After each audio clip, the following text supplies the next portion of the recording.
Of atom lecture 2 Bohr model of atom की कुछ basic चीज़ें हमने पढ़ी। सर बोहर ने मॉडल देने से पहले कुछ प्री रिक्विजिट कंडीशंस का ध्यान रखा, जिसमें पहली कंडीशन ये थी कि इसका मॉडल सिर्फ एप्लीकेबल था सिंगल इलेक्ट्रॉन स्पीशीज़ के लिए, that is hydrogen and hydrogen like species. ठीक है। दूसरा इंपॉर्टेंट पॉइंट ये था कि इसने क्वांटाइजेशन ऑफ एनर्जी का खास ख्याल रखा।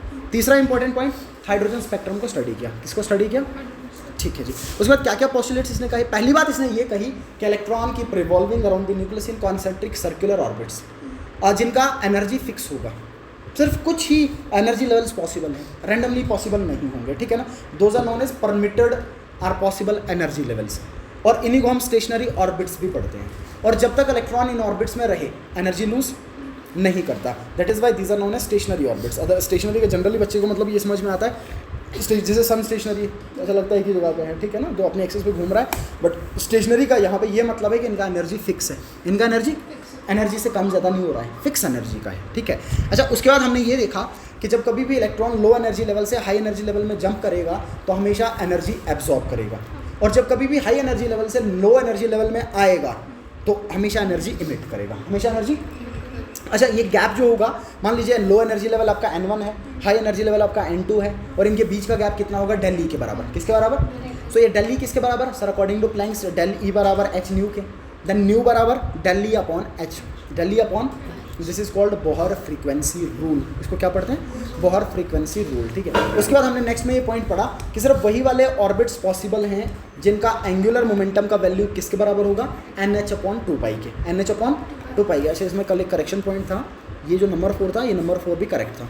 ये क्यों करेक्ट था? क्योंकि जब n का वैल्यू हम 14 रखें तो डिवाइडेड बाई 2 करेंगे 7 आ जाता, फिर 7h/π। ये वाला भी पॉसिबल था, मैंने वहाँ पे भी लिखा हुआ है करेक्शन पॉइंट में। ठीक है जी। इसी के आगे कंटिन्यू करते हुए चलते हैं। अब मैं लिख लेता हूँ नंबर 5, नंबर 5। अच्छा, इसके बाद बोहर बात करता है इलेक्ट्रॉन की एनर्जी के बारे में किसी भी शेल में, किसी भी शेल में। वेरी वेरी इंपॉर्टेंट, जो मैं बताने वाला हूँ उसको ध्यान से सुनना, ये बहुत इंपॉर्टेंट बात है। ठीक है। इलेक्ट्रॉन का एनर्जी किसी भी शेल में कैसे कैलकुलेट किया जाए, इसकी इंफॉर्मेशन बोहर देता है। ठीक है। So number 5 point is energy of electron, energy of electron किसमें? In any shell, in any shell can be calculated या can be given as this is very very important formula, that is En. What is En? Energy of electron in any shell n, in any shell where this n value ranges from 1 to infinity, it ranges from 1 to infinity। shell 1 भी होता है, 0 नहीं होता, सिर्फ 1 से लेके infinity कुछ भी होता है। ठीक है। this will be equal to E naught into z square upon n square, this will be equal to E naught into z square upon n square। very very important formula। what is E naught? E naught कोई constant value है, वो हम लिख लेंगे थोड़ी देर में। what is z? z is the atomic number, z is the atomic number। ठीक है। so z is the atomic number, so z is atomic number। what is n? n is shell number, n is shell number. तो मुझे बताइए, electron का energy किसी भी shell में अगर प्रेजेंट हो तो ये किस किस चीज़ पे डिपेंड कर रहा है? सर एक तो डिपेंड कर रहा है एटॉमिक नंबर पे, किस पे डिपेंड कर रहा है? और दूसरा किस पे डिपेंड कर रहा है? सर दूसरा डिपेंड कर रहा है शेल नंबर पे। किस पे डिपेंड कर रहा है? अब इसको देखते हुए मुझे ये बताइए, जनरल जो बात आपको समझ में आ रही है कि अगर z बढ़ा, अगर एटॉमिक नंबर बढ़ा तो एनर्जी बढ़ा। एक पॉइंट ये समझ में आ रहा है। ठीक। और वो भी स्क्वायर से बढ़ा। किससे बढ़ा? अच्छा, दूसरी बात आपको ये समझ में आ रही है कि अगर आपका शेल नंबर बढ़ा तो एनर्जी घटा, तो एनर्जी घटेगा। जो समझ में आ रहा है, यहाँ से जो जनरल समझ में आ रहा है। ठीक है। अच्छा, इसी पॉइंट को ध्यान में रखते हुए पहला सवाल बना रहा हूँ मैं, देखते रहना। पहला सवाल मैं ऐसा बना रहा हूँ, क्वेश्चन की फॉर्म में लिख रहा हूँ। आपको क्या करना है, मैंने लिख लिया कुछ species arrange the following in decreasing order of, in decreasing order of energies. ठीक है। सिंगल इलेक्ट्रॉन स्पीशीज पे एप्लीकेबल है, ये ध्यान में रखिएगा बात। It is only applicable to single electron species, multi electron कभी गलती से भी मत लीजिएगा, गड़बड़ हो जाएगा। ठीक है ना। अच्छा, मैं कुछ स्पीशीज लिख रहा हूँ, आपको इनके एनर्जीज का ऑर्डर लिखना है, वैल्यू नहीं लिखना है, जस्ट कंपेयर करना है किसका कम किसका ज़्यादा। ठीक है। मैंने लिख दिया H, He plus, Li+2, Be+3। ये लिख दिया जी, ठीक है। अब मुझे ये बताइए, अगर मैं इन सब के डिक्रीजिंग ऑर्डर ऑफ एनर्जीज पूछ रहा हूँ, सर मैंने शेल नंबर तो मेंशन किया नहीं, क्या मेंशन नहीं किया? Shell number. तो मैं लिख लेता हूँ for n is equal to 1, for n is equal to, सब में फर्स्ट ऑर्बिट की बात कर रहा हूँ मैं। इसका मतलब इन सब में एक एक इलेक्ट्रॉन है, और वो एक इलेक्ट्रॉन किस ऑर्बिट में प्रेजेंट है? पहले ऑर्बिट में। तो बताइए सबसे ज़्यादा एनर्जी किसका आएगा? सर n तो मैंने कांस्टेंट कर दिया, n आ गया 1, सब में तो 1 ही चल रहा है ना, चलिए इसको कट कर देते हैं, इससे कोई फर्क नहीं पड़ रहा, सब में 1 है, ठीक है। ई नोट सब में कांस्टेंट होगा, ई नोट सब में, फिर किससे वैरी करेगा? सर ठीक है, तो सोल्यूशन में बताइए कॉन्सेप्ट क्या लगना है, ज़रा कॉन्सेप्ट बताइए। सर कॉन्सेप्ट लगेगा क्योंकि शेल नंबर सेम है, so that means energy is directly proportional to Z square, right और रॉन्ग?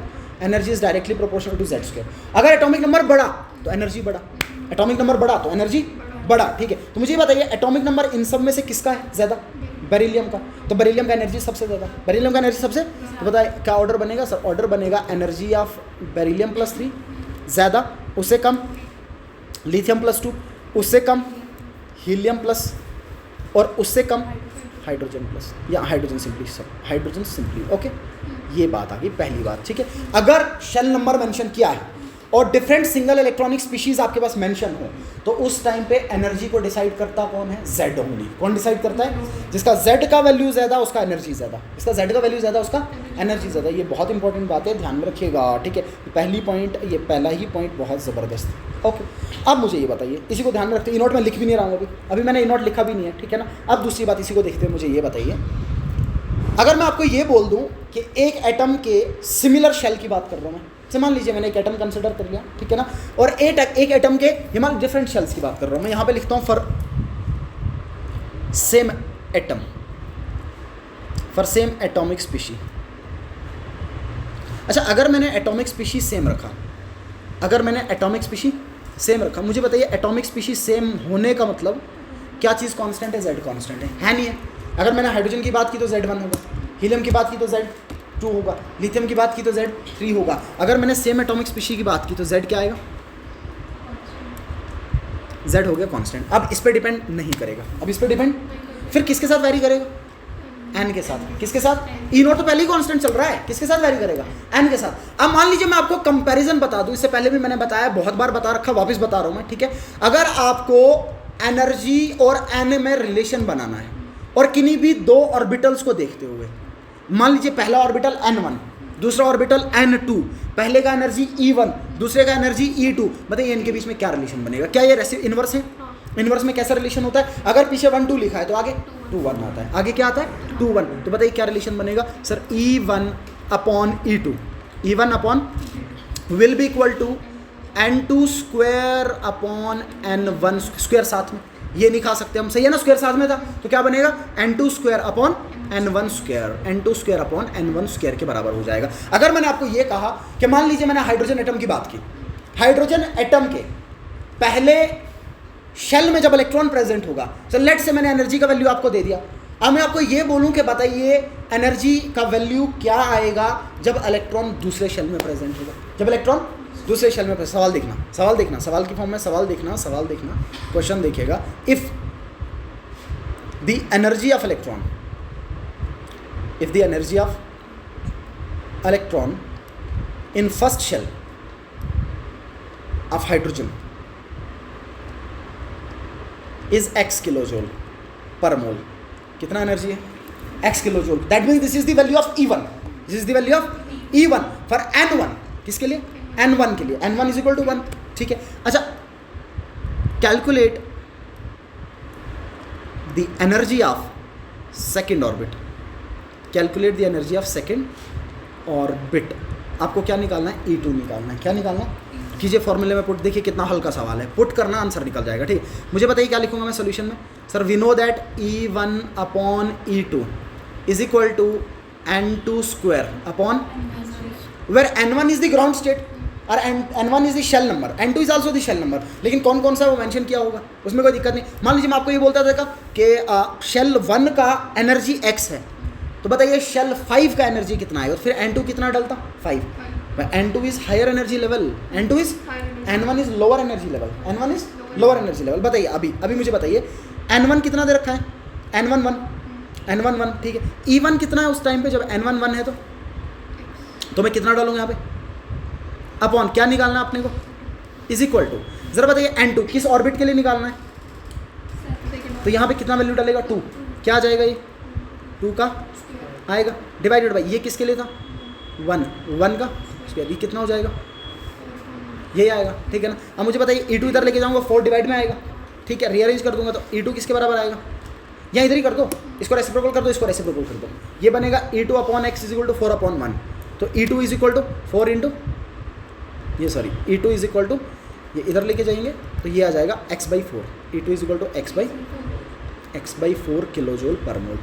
मतलब जो पहले शेल का एनर्जी होगा दूसरे शेल का एनर्जी उससे 4 गुना कम, उससे 4 गुना आएगा नहीं आएगा, साइन को देखते हुए बता रहा हूँ मैं, अभी माइनस नहीं लगाया मैंने, ठीक है ना, उससे 4 गुना कम लग रहा है, उससे 4 गुना कम लग रहा है, साइन के हिसाब से चल रहा हूँ मैं, अभी साइन के हिसाब से चल रहा हूँ मैं, ठीक है ना, 4 गुना कम। और ये होना भी चाहिए सर, ऐसा क्यों होना चाहिए, क्योंकि अगर मैं यहीं से अनुमान लगा के देखता तो पहले शेल के लिए स्क्वायर से चेंज हो रहा है, तो दूसरे शेल के लिए डिवाइड में 4 आ जाता, आता नहीं आता, कितना आ जाता 4 आ जाता, डिवाइड बाई 4 आ जाता, ठीक है ना।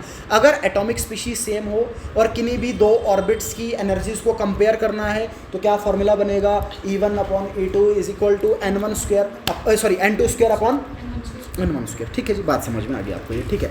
अच्छा अब मुझे बताइए अगर शेल नंबर भी डिफरेंट हो और Z वैल्यू भी डिफरेंट हो, अगर शेल भी डिफरेंट हो और Z भी, और फिर आपको किन्हीं भी 2 ऑर्बिटल किन्हीं भी 2 डिफरेंट एटम के ऑर्बिटल्स को कंपेयर करना है, उनकी एनर्जीज को कंपेयर करना है, फिर आप कैसे निकालेंगे, फिर मैं लिख लेता हूँ इफ़, ये ऐसा लिख लेता हूँ मैं, फॉर केस 2 लिख लेता हूँ मैं, case 2 for different atomic species, for different atomic species. एक तो केस ये बन सकता है कि इनके Z वैल्यू सेम, ये सॉरी ऑर्बिटल नंबर सेम हो, for same orbital, for same n value, for same n, और दूसरा केस क्या बनेगा for different n value, for different n value. ये रटना नहीं, ये रटने वाली बात नहीं है, ना ये मिलेगा NCERT में लिखा हुआ मिलेगा नहीं आपको, ये रटने वाली बात ही नहीं है, लॉजिकल बात है, ये रिलेशन में स्टार्टिंग से पढ़ाता आ रहा हूँ, आपको समझ में आना चाहिए कि ऐसा चलता है काम, ठीक है। अब बताइए for same n value, sir अगर n वैल्यू कांस्टेंट किया तो अभी तो n पे डिपेंड नहीं करेगा, जनरल फॉर्मूला ध्यान में आपको बताइए, जनरल फॉर्मूला क्या था, E0 into Z square upon n square. अच्छा अगर n वैल्यू सेम है तो सिर्फ किससे वैरी करेगा, z से, तो क्या बनेगा, ये बनेगा E1 upon E2, E1 upon, मुझे बताइए z डायरेक्टली था ना, तो मतलब Z1 स्क्वायर अपॉन Z2, बहुत अच्छे, तो ये बराबर होगा Z1 स्क्वायर अपॉन, बहुत अच्छे, Z2 स्क्वायर, ठीक है। ये तब जब किन्हीं भी 2 डिफरेंट एटॉमिक स्पीशीज़ के सेम ऑर्बिटल की एनर्जीज को कंपेयर करो, सेम ऑर्बिटल की एनर्जीज को, तब ये फॉर्मूला बनेगा, ठीक है। अच्छा अगर n वैल्यू भी डिफरेंट हो, Z तो वैसे ही डिफरेंट है, आपको कैसे समझ में आया Z डिफरेंट है, सर डिफरेंट एटॉमिक स्पीशीज़ लिखे हैं तो Z तो वैसे ही डिफरेंट होगा, बताइए फिर क्या फॉर्मूला बनेगा, सर फिर बनेगा E1 अपॉन, अभी n भी आएगा और Z भी आएगा, बताइए Z कहाँ पे था, डायरेक्टली था, सर अगर Z डायरेक्टली था तो Z वाली चीज़ें डायरेक्टली आएंगी, तो अगर यहाँ पे 1/2 है तो Z भी 1/2 आएगा, तो मैं किसके बराबर लिखूंगा, बराबर Z1 square upon Z2 square, आया ना। अच्छा n कैसा था, तो इनवर्स, तो मतलब n कैसा आएगा, उल्टा, रेसिप्रोकल कर दूंगा, तो इधर मल्टीप्लाई करके क्या लिखूंगा मैं, n2 का स्क्वायर बटा, बहुत बढ़िया, n1 का square, this is the formula. किन्हीं भी 2 डिफरेंट एटॉमिक स्पीशीज़ के डिफरेंट ऑर्बिटल्स की एनर्जीज को अगर कंपेयर करना है, ये फॉर्मूला डलेगा अपना, डायरेक्ट ये फॉर्मूला डलेगा, ठीक है। सवाल बना रहा हूँ, देखते रहना, सवाल बना रहा हूँ, ज़रा बताइएगा, क्वेश्चन बना रहा हूँ मैं, ठीक है ना। If the energy of second orbit of hydrogen is x किलोजोल पर मोल, x किलोजोल, इसमें 2 इन्फॉर्मेशन आपको मिली, एक इन्फॉर्मेशन n का वैल्यू मिला और दूसरा हाइड्रोजन लिखा तो z का वैल्यू मिल गया, और तीसरा मैंने E1 दे दिया, तीसरा मैंने इसका एनर्जी दे दिया, क्या दे दिया, एनर्जी दे रखा है, ठीक है ना। Then calculate the energy of third orbit of helium plus के थर्ड ऑर्बिट का एनर्जी निकालना है, कंपेयर करना, सब कुछ दे रखा, पुट करना, देखते रहना ध्यान से, ठीक है। मुझे बताइए अगर मैंने E1 को हाइड्रोजन लिखा तो आगे वाले सब 1 हाइड्रोजन की इन्फॉर्मेशन में आएंगे, और अगर E2 को हीलियम माना तो आगे वाली सब इन्फॉर्मेशन किसकी आएगी, हीलियम। तो अगर मैं ऐसा लिखूं, देखना ध्यान से, मैं लिखूंगा E ऑफ हाइड्रोजन, वही E1 चल रहा है, divided by E of helium plus, सही है, इज इक्वल टू Z1, 1 किसका चल रहा है, Z किसका चल रहा है, 1 किसका चल रहा है, हाइड्रोजन का। बताइए हाइड्रोजन का एटॉमिक नंबर क्या दे रखा है, किस ऑर्बिट की बात कर रहा है, सेकंड ऑर्बिट की बात कर रहा है, तो मैं क्या लिखूंगा, 2 का स्क्वायर, 2 का डिवाइडेड बाई, बताइए हीलियम के किस ऑर्बिटल की बात कर रहा है? ये सॉरी ये उल्टा था ना, हाँ उल्टा लिखना था ना, ठीक है ना। पहले एटॉमिक नंबर लिख लेते हैं, n तो उल्टा हो जाएगा, ठीक है। अच्छा बताइए Z1² हाइड्रोजन लिख रहे हैं हम, 1 हाइड्रोजन के लिए मान रहे हैं ना हम, ठीक है। तो बताइए हाइड्रोजन का एटॉमिक नंबर कितना? तो आएगा 1 का, बट हीलियम का एटॉमिक नंबर कितना? तो 2 का, मल्टीप्लाई बाय N2। ऊपर किसका शेल नंबर? हीलियम का, हीलियम का सही है ना, 2 वाले का ऊपर हीलियम का। बताइए हीलियम के कौन से शेल की बात कर रहा है? थर्ड, क्या आएगा? बटा इसके कौन से ऑर्बिट की बात? तो आएगा, आ गया इतना, ठीक है ना। अच्छा ये जो एनर्जी ऑफ हाइड्रोजन है सर, ये तो दे रखा है सवाल में, x दे रखा है, कितना दे रखा है? इधर कितना लिखूंगा मैं? इधर लिखूंगा मैं x डिवाइडेड बाई ये जो एनर्जी ऑफ हीलियम है, सर ये निकालना है, सर यही निकालना है, एनर्जी ऑफ हीलियम प्लस निकालना है, ठीक है। This will be equal to, बताइए किसके बराबर आ जाएगा? ये आ जाएगा 3 का स्क्वायर कितना हो जाएगा? 9, ये आएगा 9 बटा 2 का स्क्वायर कितना आ जाएगा? 4, ये भी 2 का स्क्वायर कितना? सो 4 × 4 आया। इसको रेसिप्रोकल कर दो, अगले वाला रेसिप्रोकल हो जाएगा। बताइए इसको रेसिप्रोकल करके क्या लिखूंगा? Energy of helium plus upon x is equal to 16/9, x इधर मल्टीप्लाई हो जाएगा। तो बताइए एनर्जी ऑफ हीलियम प्लस कितना आएगा? That is equal to 16/9 times of x। Sir वो जो एनर्जी हाइड्रोजन के सेकेंड ऑर्बिट का दिया होगा उसका 16/9 करने पे आपको एनर्जी ऑफ हीलियम का मिलेगा, वो भी इसके थर्ड ऑर्बिट के लिए। किसके लिए? थर्ड ऑर्बिट के लिए। This is very very important, ये कॉन्सेप्ट समझ में आ रहा है, ये बहुत इंपॉर्टेंट है। फिर बता रहा हूँ ये लॉजिकल बातें हैं, ये लॉजिकल बातें एनालाइज करके बातें, इनको रटा नहीं जा सकता, रट के याद नहीं रहती ये चीज़ें, ठीक है। आपको एक इक्वेशन ध्यान में है उसको बनाइए, उस इक्वेशन को एलोबरेट करके चीज़ें बनाइए, ठीक है। अब मैं दिखाता हूँ आपको कि इस एनर्जी को 3 डिफरेंट यूनिट्स में कैसे आपको लिखना है, ठीक है। बताइए जनरल इक्वेशन क्या था? Energy of any sub shell will be equal to E0 × Z² upon n², Z² upon, sir ये तो मैंने लिखा लेकिन मैंने साथ में कोई यूनिट नहीं लिखा, और हमेशा एनर्जी का कोई ना कोई यूनिट तो होता ही है, लेकिन मैंने तो कोई यूनिट लिखा नहीं। तो अब जब मैं यूनिट लिखूंगा तो यूनिट लिखने पे E0 का वैल्यू बदलेगा, तो आपको E0 चेंज करना है, ठीक है। इसका मतलब ये 3 जनरल फॉर्म्स इस इक्वेशन के जो आपको लिखने पड़ेंगे, जो आपको ध्यान में रखने पड़ेंगे। पहला form En is equal to -2.18 × 10⁻⁻18 multiply by Z² upon n², यह हमेशा साथ में चल रहा है, Z² upon n²। This is इन जोल पर एटम, ये जोल में, ये वैल्यू आएगा जोल्स में, किस में आ जाएगा? जोल्स में वैल्यू आएगा, ठीक है। बताइए जोल में कितना वैल्यू आएगा? जोल में E0, बाकी कुछ नहीं बदल रहा सर, सिर्फ क्या बदल रहा है? E0 बदल रहा है, बाकी तो सेम ही है, बाकी तो एटॉमिक स्पीशीज पे डिपेंड करेगा, ऑर्बिटल पे डिपेंड करेगा। तो पहला फॉर्मूला क्या बन गया आपके पास? पहला फॉर्मूला बना -2.18 × 10⁻⁻, मल्टीप्लाई बाई Z² अपॉन जोल पर एटम, जोल पर एटम, ठीक है। दूसरा फॉर्मूला लिख रहा हूँ मैं। अब बताइए दूसरे फॉर्मूले में बदलेगा क्या? सिर्फ एक तो यूनिट बदलेगा और E0 बदलेगा, यूनिट और E0, बाकी सब सेम, ठीक है। सेकंड में लिख रहा हूँ En is equal to -1312 upon n² × Z² upon n² into, this is in kilo joule per mole, this is in kilo joule per मोल, ये आएगा सेकेंड फॉर्मूला। किलो जोल में, किलो जोल पर मोल में सेकेंड फॉर्मूला आ गया। क्या formula है? En is equal to -1312 into Z² upon n², ठीक है जी। तीसरा formula, formula number third, formula number third, इसको थोड़ा सा क्लोज कर लेता हूँ।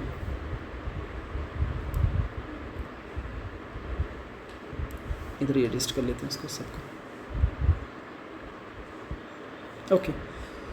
फॉर्मूला नंबर थर्ड देखिएगा, this En will be equal to -13.6 into Z² upon n²। ये साथ साथ चल रहा है, हमेशा साथ साथ चल रहा है, लेकिन कभी कभार बुक्स पे Z को मिस करता है। ज़रा मुझे बताइए Z को मिस क्यों करता है? Z लिखता ही नहीं कभी कभार, क्यों नहीं लिखता है? क्योंकि सर बोहर ने हाइड्रोजन की बात की थी मेजॉरिटी में, किसकी बात की थी? और हाइड्रोजन के लिए Z कितना होता है, इसलिए स्किप करता है, इसलिए क्या करता है, लेकिन हम स्किप नहीं कर सकते, क्यों? क्योंकि ये हाइड्रोजन लाइक स्पीशीज़ पे भी एप्लीकेबल है। तो अगर हाइड्रोजन लाइक स्पीशीज़ पे एप्लीकेबल है तो सबका Z1 थोड़ी ना होगा, इसलिए Z आपको लिखना पड़ेगा, ठीक है ना। जहाँ मिस कर रहा है समझ जाइएगा, हाइड्रोजन की बात कर रखी है, ठीक है। तो ये बनेगा आपका तीसरा formula, this is in electron volt, किस में आएगा? इलेक्ट्रॉन वोल्ट में आ जाएगा, तीसरा फॉर्मूला इलेक्ट्रॉन वोल्ट में। ये 3 फॉर्मूले एनर्जी निकालने के। बताइए कौन कौन सा फॉर्मूला है? पहला फॉर्मूला बताइए क्या है, पढ़िए पहले फॉर्मूले को। पहला फॉर्मूला आपका आ जाएगा En is equal to -2.18 into 10⁻⁻18 Z² upon n² joule पर एटम। इस वैल्यू के बगैर सवाल नहीं होता। इस बार भी सवाल था, इस बार भी सवाल था आपके नीट में, दोनों के दोनों सवाल बहुत से थे।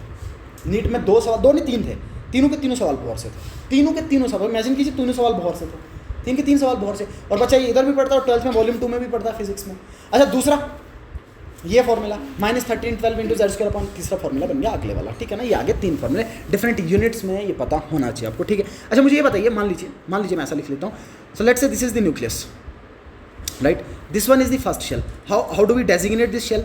So by using n value, that is n is equal to 1. n is equal to, sir, if n is equal to 1, let's say we are considering hydrogen atom, so what will be the energy of this first shell? E1 will be equal to, किसी भी unit में put कर लीजिए, मान लीजिए इसमें put कर लेता हूँ मैं, बताइए इसमें पुट करने पे कितना आएगा? हाइड्रोजन की बात कर रहा हूँ, किसकी? हाइड्रोजन की। कितना आ जाएगा? ये आ जाएगा -13 12 इंटू 1 का स्क्वायर, हाइड्रोजन के लिए Z1 होता है, मिस कर दीजिए। पहले शेल की बात कर रहा हूँ तो n का वैल्यू 1 डलेगा, 1 का स्क्वायर 1, तो ये कितना आएगा? सिंपली -13 12 किलो जूल पर मोल, किलो जूल, सही है, सही है। अच्छा आइए दूसरे शेल में, बताइए दूसरे शेल का कितना आएगा जरा बताइए। क्या करूँगा दूसरे शेल के लिए? क्या करूँगा? डिवाइडेड बाई दूसरे शेल का मतलब n का वैल्यू कितना आएगा? 2 ना, और 2 का स्क्वायर चल रहा है साथ में, मतलब 4, तो क्या करेंगे? 13 12 डिवाइडेड बाई 4, ये आएगा 328। कितना आ जाएगा? 328। अब मुझे बताओ, पहले का एनर्जी इतना और दूसरे का एकदम से जंप करके 328, पहले का 1312 और दूसरे का 328, इतना मतलब गैप बहुत ज़्यादा है। पहले और दूसरे शेल के बीच में गैप बहुत ज़्यादा, इट्स वेरी वेरी इंपॉर्टेंट, पहले और दूसरे शेल के बीच में गैप बहुत ज़्यादा है, ठीक है। तो ये कितना आएगा? n is equal to 2। अगर n इज इक्वल टू 2 आया तो E2 कितना आएगा? सर E2 बराबर हो जाएगा अपना -13 12 अपॉन 2 का स्क्वायर, एंड 2 का स्क्वायर इज -13 12 अपॉन 2 का स्क्वायर, दैट इज 4। Z तो हाइड्रोजन के लिए 1 होगा और इसको कैलकुलेट करने पे आएगा -328 किलो जूल पर मोल, किलो जूल पर मोल, ये बन जाएगा। देखिए एकदम से इतना जंप किया, एनर्जी एकदम से घट गया, ठीक है ना। चलते जाना, ध्यान सुनना, चलते जाना, बात को ध्यान सुनना, जो मैं लास्ट में पूछूंगा वो बताना। अब मुझे बताइए n इज इक्वल टू 3, बताइए अगर n इज इक्वल टू 3 है तो किससे डिवाइड करना पड़ेगा? 9 से डिवाइड करना पड़ेगा, ठीक है ना। और 9 से डिवाइड करने पे आपके पास आएगा 145.7, कितना आ जाएगा? अब मुझे बताओ, ये 328 और इसके बाद 147, ज़्यादा गैप थोड़ी ना है, कम है ना। तो पहले और दूसरे के बीच में बहुत ह्यूज गैप मिलेगा, उसके बाद आपको गैप ज़्यादा देखने को नहीं मिलेगा, ठीक है ना। उसके बाद ज़्यादा गैप देखने को नहीं मिलता, तो मैं ऐसा बना लेता हूँ क्लोज, जैसे आप समझ में आ जाएगा आपको। This is n is equal to 3, बताइए पुट किया मैंने, पुट करने पे कितना आया? E3 -13 12 अपॉन, ओके, -13 12 अपॉन 3 का square 9, and that is equal to -145.7 unit same आगे जो चल रहा है, ठीक है, इतना आ गया। अच्छा ये चलता जाएगा, ये चलता जाएगा। अब मुझे बताइए, ये काम अगर चलता गया, दिमाग लगाना, this is very very important point. और आपके पास कितने शेल पॉसिबल हो सकते हैं इनफाइनाइट नंबर में? कितने हो सकते हैं? इनफाइनाइट नंबर में शेल पॉसिबल है, ठीक है। मान लीजिए आप पहुंचे इन्फिनिटी पे, किधर पहुंच गए? इन्फिनिटी पे पहुंचे आप, ठीक है। बताइए जब n का वैल्यू मैं इन्फिनिटी कर दूं, n का वैल्यू कितना कर दूं मैं? इन्फिनिटी कर दूं, ठीक है। अगर मैंने n का वैल्यू इन्फिनिटी कर दिया तो मुझे बताइए एनर्जी कितना आएगा? शाबाश, तुरंत बताइएगा एनर्जी कितना आएगा, तुरंत बताइएगा एनर्जी कितना आएगा। n का वैल्यू इन्फिनिटी कीजिए, उसमें पुट, बताइए एनर्जी कितना आएगा? 0। एनर्जी कितना आएगा? इन्फिनिटी से डिवाइड कर रहे हैं, 0 हो जाएगा। कितना हो जाएगा? -13 12 अपॉन इन्फिनिटी का square, that is equal to 0। कितना हो जाएगा? 0। This is very very important, this is very very important. So E infinity becomes equal to, अब जो मैं बताने वाला हूँ ये सुनिए। अब मुझे बताइए, अगर मैं कहूँ कि ये जो मेरे पास पेन है हाथ में, इस पेन का एनर्जी 0 है, तो क्या आप इसका एग्जिस्टेंस बता सकते हैं? नहीं सर, एनर्जी 0 हो गया तो एग्जिस्ट कैसे करेगा? अगर इसका एनर्जी 0 तो एग्जिस्ट कैसे करेगा? एनर्जी होनी तो चाहिए तब तो एग्जिस्ट करेगा। मैटर के अंदर एनर्जी होनी तो चाहिए तब तो एग्जिस्ट करेगा, अगर एनर्जी नहीं है तो एग्जिस्ट ही कैसे करेगा? अच्छा, अब अगर 0 नहीं हो सकता और मैं बोलूँगा माइनस में एनर्जी चल रहा है, बोले माइनस में कैसे हो सकता है? फिर लॉजिकली तो ऐसा होना नहीं चाहिए सर। माइनस, अगर किसी का एनर्जी 0 नहीं हो सकता, वो एग्जिस्ट ही नहीं करेगा, तो माइनस में एनर्जी कैसे हो सकता है? तो ये, लेकिन इलेक्ट्रॉन का एनर्जी तो माइनस में चल रहा है, चल रहा नहीं चल रहा है? सुनिएगा बात, ज़बरदस्त बात सुनिएगा, जो मैं बताने वाला एक्सप्लेन कर रहा हूँ मैं साथ में, ठीक है। चल देखिए, ऐसा होगा कि ये है आपका न्यूक्लियस, जो मैंने ऊपर लिखा वो इसी को मैं एक्सप्लेन कर रहा हूँ, ठीक है। Now let us say that the electron is present at a infinite distance from the nucleus. Let's say that electron is present at infinite distance from the nucleus. If electron is present at infinite distance from the nucleus, then its energy is considered as 0. Its energy is considered as, अगर electron किस position पे present होगा? At infinity, eight infinite distance, eight infinite किससे? अगर electron nucleus से infinite distance पे present है तो उस टाइम पे इसका एनर्जी कितना? 0। इसका एनर्जी कितना? 0। This is very very important, ठीक है। अब इलेक्ट्रॉन न्यूक्लियस की तरफ आ रहा है, इन्फिनिटी मतलब ये शेल इन्फिनिटी चल रहा था, शेल कितना चल रहा था? अब इलेक्ट्रॉन क्या कर रहा है? न्यूक्लियस की तरफ आ रहा है। अब इलेक्ट्रॉन न्यूक्लियस को अप्रोच कर रहा है, यहाँ से आ रहा हूँ इधर की तरफ, देखना, यहाँ से इधर की तरफ। अब मैं क्या लिखूंगा? इलेक्ट्रॉन अप्रोचेस, यहाँ electron towards nucleus, electron towards nucleus.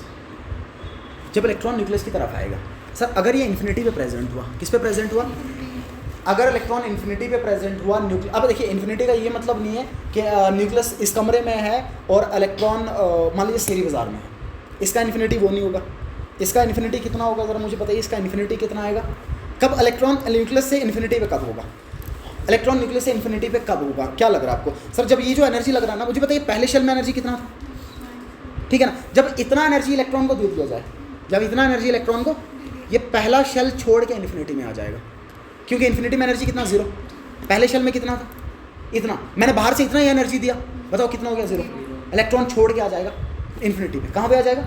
Infinity का मतलब इतना एनर्जी जब देंगे, सही। इसका ये मतलब नहीं है कि जो हम सोच पा रहे हैं वो, हालांकि एटम होता ही कितना बेचारा, और इसका इन्फिनिटी होता ही कितना है, ठीक है ना। तो समझ जाना, इन्फिनिटी का ये मतलब नहीं कि बहुत, लेकिन इलेक्ट्रॉन की तुलना में इतना डिस्टेंस की एनर्जी 0, इतना डिस्टेंस की एनर्जी 0। इलेक्ट्रॉन इन्फिनिटी का मतलब इतना डिस्टेंस न्यूक्लियस से कि एनर्जी 0 हो जाए, एनर्जी कितना हो जाए?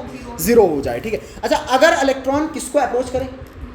अब न्यूक्लियस को अप्रोच कर रहा है। सर जब ये इन्फिनिटी पे था, there is no force of interaction between nucleus and electron. हालांकि ऐसा होता है कि न्यूक्लियस के ऊपर पॉजिटिव चार्ज और इलेक्ट्रॉन के ऊपर नेगेटिव चार्ज, लेकिन जब इलेक्ट्रॉन इनफाइनाइट डिस्टेंस पे प्रेजेंट होगा, there is no force of interaction between nucleus and electron. Between nucleus and, इनके बीच में कोई भी इंटरेक्शन, इनके बीच में कोई भी अट्रैक्शन नहीं होगा, कोई भी अट्रैक्शन। लेकिन जैसे ये इन्फिनिटी से अंदर आया, जैसे ये इन्फिनिटी से अंदर आया, मतलब जैसे ये न्यूक्लियस को अप्रोच करना स्टार्ट किया, तो क्या होगा? सर जैसे ही अप्रोच करना स्टार्ट करेगा, so force of attraction comes into play. Force of attractions comes into play. Force of attraction बढ़ेगा। फोर्स ऑफ अट्रैक्शन किसके बीच में? इलेक्ट्रॉन, न्यूक्लियस इलेक्ट्रॉन को खींचना चाह रहा है, न्यूक्लियस इलेक्ट्रॉन को। अच्छा, जब फोर्स ऑफ अट्रैक्शन बढ़ेगा, जब फोर्स ऑफ अट्रैक्शन बढ़ेगा, तो ये जो इलेक्ट्रॉन आपका इन्फिनिटी डिस्टेंस पे पहले था, जिसका एनर्जी 0 था, जब ये इलेक्ट्रॉन न्यूक्लियस को अप्रोच करे और फोर्स ऑफ अट्रैक्शन बढ़े, सर इसका मतलब होगा कि इसका जो एनर्जी है वो घट रहा है। अब देखना ध्यान से, 0 जो था ना, 0 पे तो हम एग्जिस्टेंस बता नहीं सकते वैसे भी, क्योंकि जब ये इनफाइनाइट डिस्टेंस पे हो गया और फील्ड से छूट गया, जब इलेक्ट्रॉन फील्ड से छूट गया, तो हम बता नहीं पाएंगे कि एग्जिस्ट कर रहा है या नहीं कर रहा है। इलेक्ट्रॉन का एग्जिस्टेंस सिर्फ तब तक बता सकते हो जब तक वो एटम के अंदर है, या जब तक किसी इलेक्ट्रिक फील्ड में प्रेजेंट है, मैग्नेटिक फील्ड में प्रेजेंट है। इसके अलावा बता नहीं सकते इलेक्ट्रॉन था या नहीं था। इलेक्ट्रॉन था या नहीं था बता नहीं सकते हो। अगर इसने एटम छोड़ दिया, अगर इसने एटम छोड़ दिया, बता ही नहीं पाओगे कि था या नहीं था। कब बता पाओगे? जब फील्ड लगाओ। क्या लगाओ? फील्ड लगाओ। अच्छा, जब इनफाइनाइट डिस्टेंस पे था तो एनर्जी कितना? जब ये किसको अप्रोच कर रहा है? सर जब ये न्यूक्लियस को अप्रोच कर रहा है, ये जो मैं लिखने वाला हूँ, दिस इज वेरी इंपॉर्टेंट, हमेशा याद रखिएगा। Whenever there is force of attraction, whenever there is force of attraction, whenever there is force of attraction, whenever there is force of attraction, whenever there is force of attraction, there is always a release of energy, there is always release of energy, there is always release of energy। अब बच्चे के दिमाग में ये बात आएगी कि पहले ही 0 थी, रिलीज कहाँ से करेगा? इसके पास पहले ही 0 थी, रिलीज कहाँ से करेगा? ठीक है ना। देखिए और इजी बात कर देता हूँ मैं। Sir this negative sign represents the force of attraction between electron and nucleus, that's it. This negative sign represents the force of attraction between electron and nucleus, that's it. ये क्या रिप्रेजेंट कर रहा है?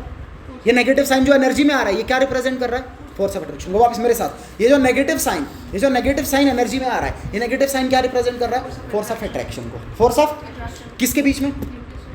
मुझे बताइए, न्यूक्लियस और electron के बीच में सबसे ज्यादा फोर्स ऑफ अट्रैक्शन कहाँ पे होगा? पहले शेल में। होगा नहीं होगा? इसलिए पहले शेल का एनर्जी सबसे कम नेगेटिव टर्म्स में है ना, सबसे कम नेगेटिव टर्म्स में, सबसे कम नेगेटिव टर्म्स में सबसे कम एनर्जी किसमें? पहले शेल में। और ये सबसे कम एनर्जी जो है, ये क्या रिप्रेजेंट कर रहा है? High force of attraction, highest force of attraction. क्या रिप्रेजेंट कर रहा है? Highest force of attraction. तो जो नेगेटिव साइन है, मैं शॉर्ट में लिख लूँ, negative sign of energy, this negative sign of energy represents force of attraction. Force of attraction किसके बीच में? Between nucleus and electron, between nucleus and, ये ध्यान में रखना, ये ध्यान में रखना। नेगेटिव का मतलब फोर्स ऑफ अट्रैक्शन, नेगेटिव मतलब force of attraction, negative terms में, ये ध्यान में रखना। अदरवाइज सबसे लोवेस्ट, सबसे हाई एनर्जी कहाँ पे होता है इलेक्ट्रॉन का? इन्फिनिटी पे। और वो कितना होता है? 0। कितना होता है? सबसे कम एनर्जी इलेक्ट्रॉन का कहाँ पे होता है? पहले शेल में। और वो कितना होता है? -30। इसका मतलब जैसे जैसे अब ये देखना, ये दोनों एक दूसरे से मैच नहीं करते हैं। मैं फिर बता रहा हूँ, जो मैं बताने वाला हूँ, ये लॉजिक दोनों एक दूसरे से मैच नहीं करते। कैसे मैच नहीं करते हैं ज़रा सुनिएगा। मुझे ये बताइए, अगर मैं इस जनरल इक्वेशन को पकड़ के चलूँ, तो मुझे देखने में ये लग रहा है कि सर जैसे जैसे शेल नंबर बढ़ेगा वैसे वैसे एनर्जी घटेगा। ऐसे ही लग रहा है, ऐसे ही लग रहा है, ठीक। लेकिन आपने देखा जैसे जैसे शेल नंबर बढ़ेगा वैसे वैसे एनर्जी बढ़ रहा है, बढ़ रहा नहीं बढ़ रहा है? ऐसा इसलिए क्योंकि हम यहाँ पे वो इग्नोर करके चल रहे हैं जो था यहाँ पे साइन माइनस में था। किस में था? माइनस में था। जब यहाँ साइन माइनस में होना इसका मतलब ये होगा कि ये और ये जो इन्वर्स दिख रहे हैं इनमें एक्चुअल रिलेशन डायरेक्ट बनता है। फिर एक्चुअल रिलेशन कैसे बना? लेकिन वो चेंज मत करना, इस साइन के साथ चेंज हो रहा है, चेंज मत करना इसको। जैसे जैसे शेल नंबर बढ़ता जा रहा है इलेक्ट्रॉन का एनर्जी बढ़ता जा रहा है, इलेक्ट्रॉन का एनर्जी, और इन्फिनिटी पे पहुंचने पे जीरो हो गया, और जीरो सबसे मैक्सिमम है। इसका वैल्यू कभी भी पॉजिटिव, कभी भी पॉजिटिव नहीं आ रहा आपके पास, आ रहा है समझ लो आपने गलत किया है, ठीक है ना। कभी भी पॉजिटिव हमेशा कितना आएगा, और जीरो सिर्फ कब आएगा? इन्फिनिटी पे। जीरो सिर्फ कब आएगा? इन्फिनिटी पे, ठीक है ना। ये बोहर ने एनर्जी निकालने का तरीका बता दिया कि एनर्जी कैसे निकलेगा, ठीक है ना। किस वाले में?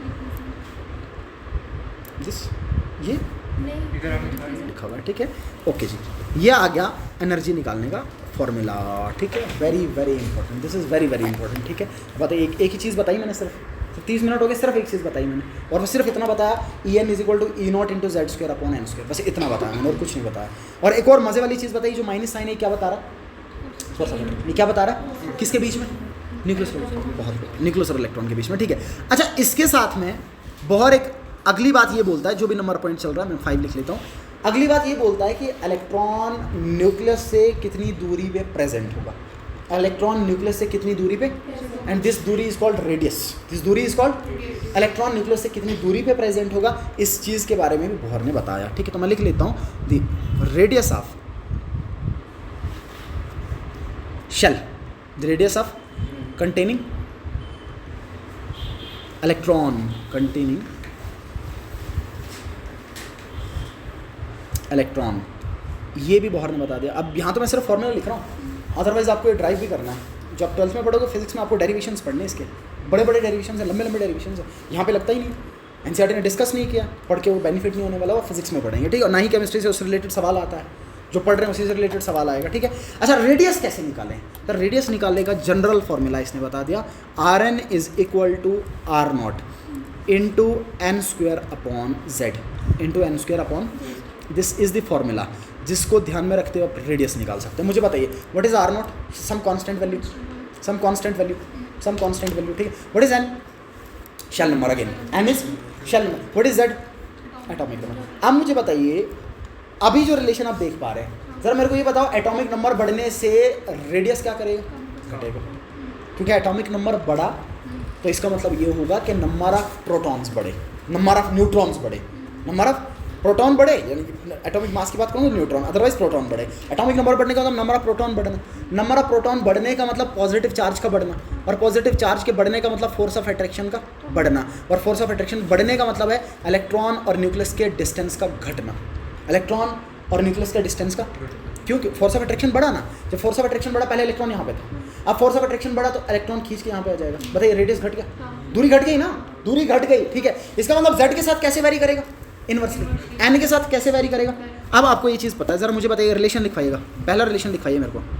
अगर मैं एक सेम एटॉमिक स्पीशी की बात करूं और उसके डिफरेंट ऑर्बिट्स की बात करूं, बताइए उसके डिफरेंट ऑर्बिट्स के एनर्जीज को अगर मैं कंपेयर करूं, मैं लिखता हूं for same element, for same element. बताइए सेम एलिमेंट के दो डिफरेंट ऑर्बिट्स के रेडियस को अगर मैं आपस में कंपेयर करना चाहूँ, बताइए क्या फॉर्मूला बनेगा? लिखवाइए मेरे को, क्या बनेगा?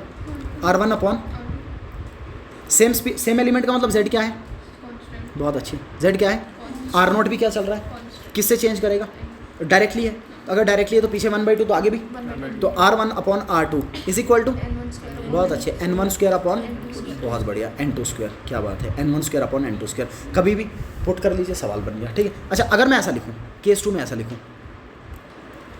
For different element, for different, अब मुझे बताइए for different element, same case जो ऊपर बनाए थे, दो केस बन सकते हैं, एक तो ऑर्बिटल सेम हो या ऑर्बिटल भी डिफरेंट हो और एटॉमिक नंबर तो वैसे डिफरेंट है, ठीक है ना, बनेगा ना। मुझे मोटा केस बताइएगा, मुझे मोटा केस बताइए कि ऑर्बिटल भी डिफरेंट और एटॉमिक नंबर भी डिफरेंट, बताइए क्या बनेगा?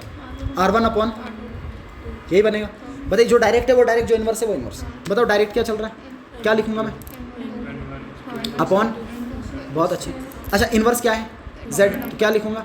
Z2 का स्क्वायर, सॉरी स्क्वायर नहीं है ना, स्क्वायर नहीं है ना इसमें, स्क्वायर एनर्जी में था, Z2 अपॉन, बहुत अच्छे, Z2/Z1, this becomes the formula. कभी भी कंपेयर कीजिए, सवाल बन गया, इसमें कोई दुविधा नहीं होनी चाहिए, जो ऊपर पढ़ा है मैंने वही नीचे पढ़ा रहा हूँ मैं, जस्ट वही रिलेशन नीचे पड़ा है, डायरेक्ट इन्वर्स चल रहा है, बस इतना सही है, डायरेक्ट इन्वर्स चल रहा है, इतना सही बात होगी, ठीक है जी। अच्छा, अब इससे सवाल बनते हैं, और जब सवाल बनते हैं तो बच्चे को ये वैल्यू भूल जाता है कि किस यूनिट में मैं क्या लिखूँ, किस यूनिट में मैं क्या लिखूँ। तो इसके लिए मैंने एनालिसिस करके एक तरीका निकाल रखा है, ध्यान से देखिएगा। एनसीईआरटी को ध्यान में रखते हुए एक तरीका मैंने लिखा रखा है इसमें कि आप कैसे याद रखोगे। आपको पान याद रखना है, सिर्फ चबाने वाला, तो पान याद रखिएगा, पान पराग, ठीक है ना। तो पान याद रखना, क्या याद रखना, डिफरेंट यूनिट, 3 ही वैल्यूज हैं इसके, एनसीईआरटी में 3 दिए हैं और तीनों में पूछता है, और बच्चे को याद नहीं रहता कि किस में कौन सा वैल्यू था। इसके लिए पान याद रखना, सिर्फ कभी भी भूल जाएगा, ठीक है ना, ध्यान देना।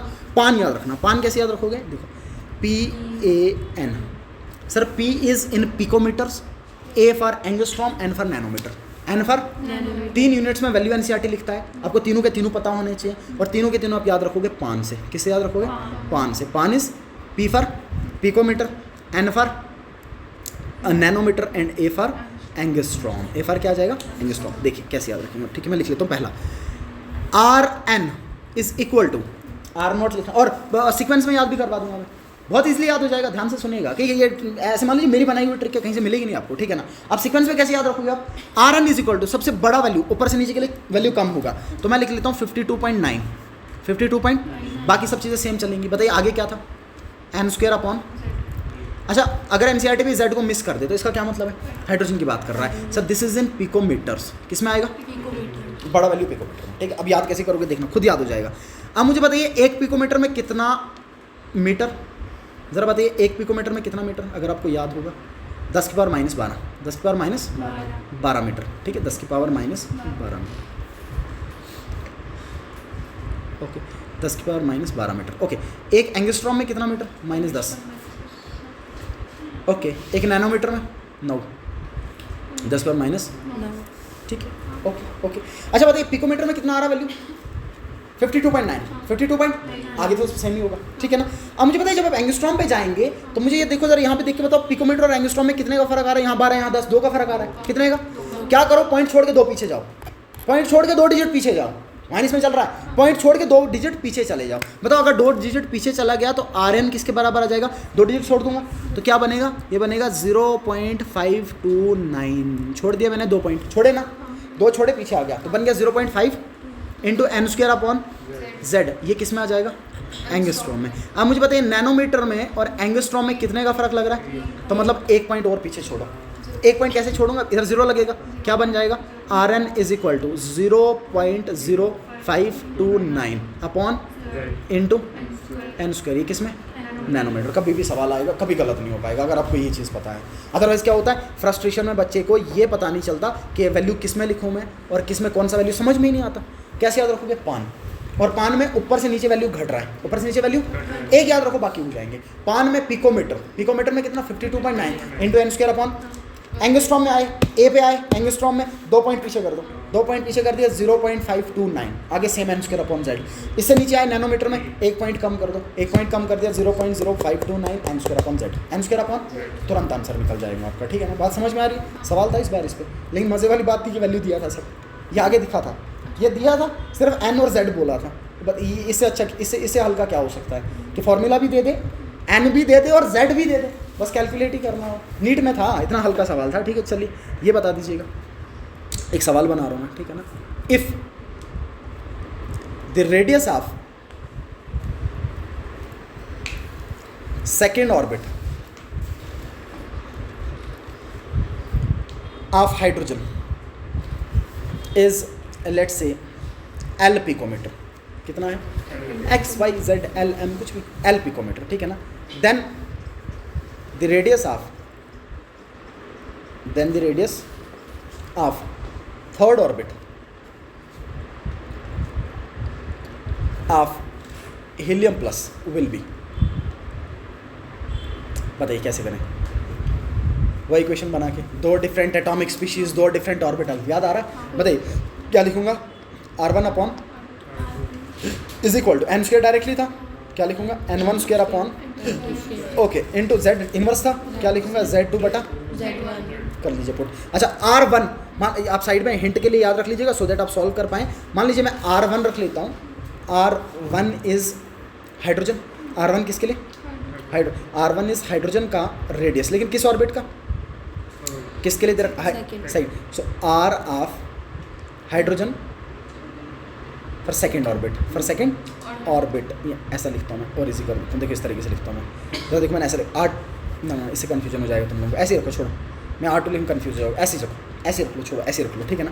बताइए R1 हाइड्रोजन की इन्फॉर्मेशन, R2 हीलियम की इन्फॉर्मेशन, ठीक है। अच्छा R1 कितना दिया है, L picometre, divided by R2 आपको सर जब ये वैल्यू दे देना तो फिर आपको आंसर पिकोमीटर में नहीं निकालना, L के टर्म्स में निकालना है। किसके टर्म्स में, क्योंकि मेरे को L का वैल्यू पता ही नहीं है, नहीं ना पता, L के टर्म्स में निकले। इज इक्वल टू बताइए N1 किसकी इन्फॉर्मेशन, हाइड्रोजन की, बताइए हाइड्रोजन का कौन सा ऑर्बिट, क्या लिखूंगा 2 का स्क्वायर, सही है ना 4 है, डिवाइडेड बाई N2 किसका, कौन से ऑर्बिट की बात कर रहा हूँ, कितना आएगा, मल्टीप्लाई बाई Z2 किसका, कितना है Z2 हीलियम का atomic number 2, divided by hydrogen का एटॉमिक नंबर, कर लीजिए सॉल्व, कितना आएगा, ये आएगा 2 to 4, 4 to अपॉन कितना आएगा, ये रेसिप्रोकल कर दीजिए, R2 कितना आ जाएगा, इसको रेसिप्रोकल कर दूंगा, ये बनेगा 9/8, ये L डिवाइड में आएगा, फिर आगे मल्टीप्लाई करूँगा 9/8L, कितना आ जाएगा 9/8L के बराबर। X लिखे L लिखे कोई दिक्कत नहीं है, साथ में पिको जिसमें चल रहा था उसमें पिकोमीटर में ये आंसर निकल जाएगा आपका, ठीक है ना। ये आ जाएगा आपका आंसर, ये आ जाएगा। और क्या निकालने का तरीका, रेडियस निकालने का तरीका, ठीक है। लास्ट पॉइंट बता रहा हूँ मैं इसमें, ठीक है।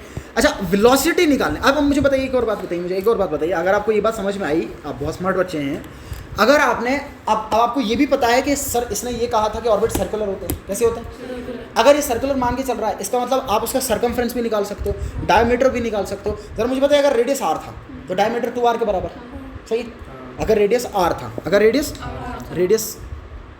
r और Rn किसके बराबर आ रहा है अपना, R0 into n square upon z, ये आ रहा है, ठीक है ना।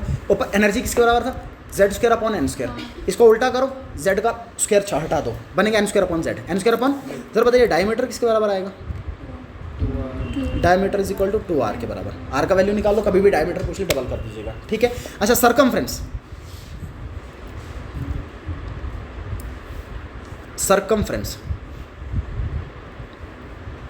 सर्कल सर्कुलर मान रहा है, सर्कमफ्रेंस ऑफ सर्कल किसके बराबर आएगा, 2πr के बराबर, किसके बराबर 2πr के बराबर, ठीक है 2πr, r निकाल दीजिए, 2π से मल्टीप्लाई कर दीजिए, आंसर बन गया, ठीक। मान लीजिए एरिया पूछ रहा है, क्या पूछ दिया, एरिया जनरली पूछता नहीं है लेकिन इन टर्म लॉजिकल बात बता रहा हूँ, 10th में भी बच्चा ये चीज़ पढ़ता है। एरिया किसके बराबर आएगा, πr स्क्वायर के बराबर, किसके बराबर πr स्क्वायर के बराबर। बताइए इस पर कभी भी सवाल बना सकते हैं, ठीक है। अब मज़े वाली बात सुनिएगा, रेडियस से ऊपर अभी तक नीट में नहीं गया, अभी तक नीट में केमिस्ट्री से रेडियस से ऊपर पूछा नहीं है, ठीक। तो कहीं पूछ ले बच्चे को आजमाने के लिए तो ये कोई बड़ी बात नहीं होगी, ठीक है ना, चीज़ आपको पता होनी चाहिए। अच्छा इसके बाद वेलोसिटी, लास्ट पॉइंट बता रहा हूँ मैं, velocity of electron, velocity of electron, velocity of electron in any shell n is given as, okay, this velocity of shell that is Vn is equal to V naught into Z upon n, into Z upon n, ठीक है ना। अब square हटा दिए पूरे, पहले क्या किया ये याद कैसे रखेंगे सर, एनर्जी में था Z square upon n square, फिर हम थोड़ा नीचे आए रेडियस पे, इसको रेसिप्रोकल कर दिया, Z का स्क्वायर हटा दिया, फिर हम और नीचे आए वापस से एनर्जी की तरह कर दिया, Z बटा n कर दिया, स्क्वायर दोनों पे हटा दिया, स्क्वायर दोनों पे हटा दिया, इस तरीके से आप याद रख सकते हैं, ठीक है ना। अच्छा ये जो V नॉट आपका होगा, this V naught is a constant value and this is equal to 2.18 into 10⁶, this is 2.18 into 10⁶, तो बताइए फॉर्मूला क्या बनेगा फिर, Vn is equal to into 10 की पावर 6 Z बटा n, साथ में मीटर पर सेकेंड, यूनिट ना, वेलोसिटी का यूनिट मीटर पर सेकेंड, ठीक है। मुझे बताइए इलेक्ट्रॉन का वेलोसिटी सबसे ज़्यादा किस शेल में होगा, अगर हाइड्रोजन की बात कर रहा हूँ मैं, हाइड्रोजन की बात कर रहा हूँ, ध्यान से देखना, किस शेल में वेलोसिटी सबसे ज़्यादा, ये कैसे वेलोसिटी और शेल नंबर कैसे चेंज कर रहे हैं, रेसिप्रोकल इन्वर्सली है, अगर शेल नंबर बढ़ा तो वेलोसिटी घटा, इसका मतलब इलेक्ट्रॉन का वेलोसिटी सबसे ज़्यादा पहले शेल में, सबसे ज़्यादा पहले शेल में, ठीक है। अब सुनिए एक और मज़े वाली बात बता रहा हूँ, ध्यान से सुनना बात। मुझे बताइए इलेक्ट्रॉन के ऊपर चार्ज नेगेटिव, न्यूक्लियस के ऊपर चार्ज पॉजिटिव, न्यूक्लियस के ऊपर चार्ज पॉजिटिव, सर अगर इलेक्ट्रॉन पहले शेल में प्रेजेंट हुआ, हाइड्रोजन के पहले शेल में प्रेजेंट हुआ, तो वेलोसिटी का वैल्यू आएगा 2.18 इंटू 10⁶।